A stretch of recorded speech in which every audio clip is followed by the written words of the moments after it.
Fortnite isn't just a game, it's a constantly evolving battlefield. With new seasons, mechanics and metas shaping the gameplay every few months, Fortnite has created a competitive environment unlike any other esport.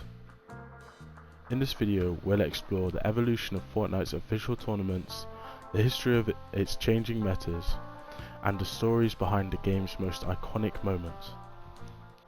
Chapter 1: The birth of competitive Fortnite.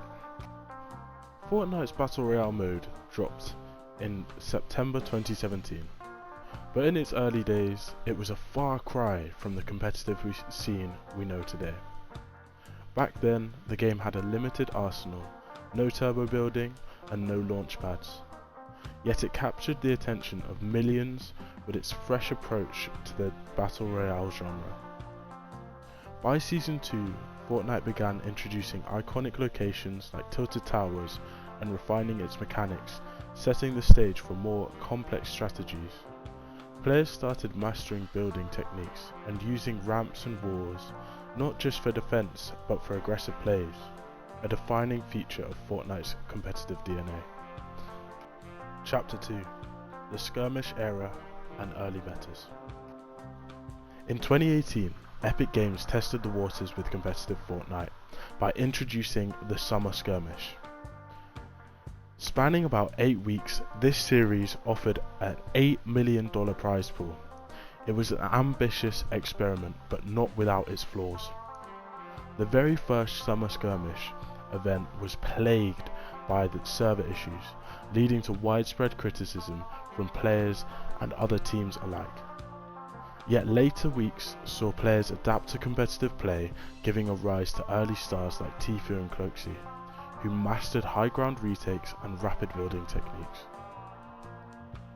The full skirmish with a $10 million prize pool later came with a refined format. Players competed in competitions culminating in the TwitchCon finals, where Ghost Gaming's Bizzle secured the victory in solos, earning about $37,500. This era laid the groundwork for Fortnite's future esports infrastructure. Chapter 3: The Rise of the Fortnite World Cup. In early 2019, Epic Games stunned the gaming world with the announcement of the Fortnite World Cup, with a world record-breaking $30 million prize pool. The World Cup promised to be a global spectacle, attracting players from all corners of the globe. During the first 10 weeks of the qualifiers, players adapted to the meta focused on mobility and resource management. Items like the Ballers and Rift to Go played pivotal roles in rotations, while conserving materials for late game fights was a key to success. Over 40 million players participated in the qualifiers, but only 100 solo players and 50 duo teams earned spots in the finals. The monumental competition showcased Fortnite's accessibility while emphasizing its competitive depth. The World Cup Finals in New York City became one of the most watched esports events of all time. Bugha's flawless performance in solos earned him a $3 million top prize, while Aqua and Nairo clinched the duos championship with a clutch play in the final match. Chapter 4: The Fortnite Championship Series. After the World Cup, Fortnite transitioned to a new competitive format, the Fortnite Championship Series, or FNCS. Each FNCS season brought unique formats like squads, solos, duos, or trios, and prize pools of millions of dollars. The first FNCS season in Chapter 2 featured squads, where Tfue's team dominated NA East and earned $187,500 from a $5 million prize pool.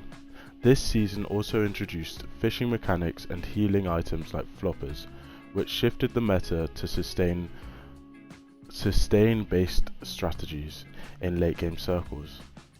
The introduction of mythic weapons and boss-controlled POIs in Season 2 added a new layer of strategy. Controlling locations like the Agency or the Grotto provided powerful rewards but came with high risks as players fought over these high volatile areas a lot. Chapter 5: The Pandemic Era and Regional Diversity. The COVID-19 pandemic in 2020 forced Fortnite's tournaments to shift online, eliminating live events but creating more opportunities for regional players to shine. The FNCS Invitational in May 2020 featured a $2 million prize pool and highlighted the rise of players like Unknown Army in the NA East region and Tayson in Europe.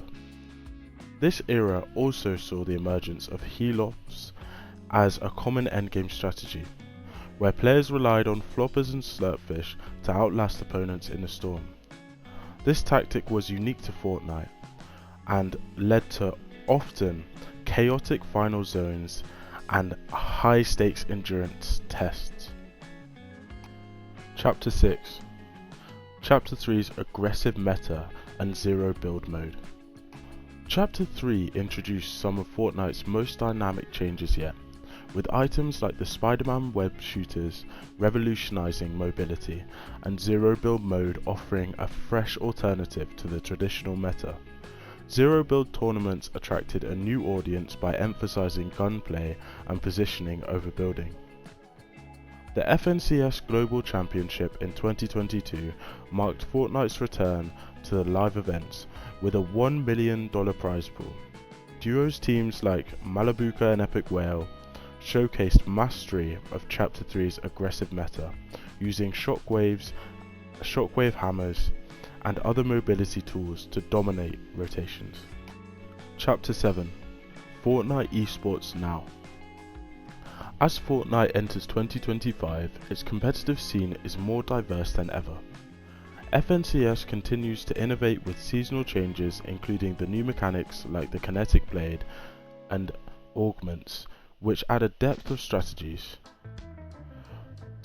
To date, Fortnite has awarded over $150 million in prize money, making it one of the most lucrative esports in history. Players like Queasy, Tayson and Miro have cemented their legacies with multiple FNCS titles, while new talent continues to rise from emerging regions. The conclusion: a game that continues to evolve. Fortnite's competitive history is a testament to the game's unique ability to evolve with each season. Its ever-changing metas, groundbreaking tournaments, and inclusive community have refined what esports can be. With every new update, Fortnite proves that its journey is far from over. So guys, if you enjoyed this, do leave a like, subscribe, and comment down below what you would like me to make a video on next. I kind of got to the end of Fortnite now, so I'm thinking of maybe doing another history video on another video game. I hope you guys enjoyed. See you soon.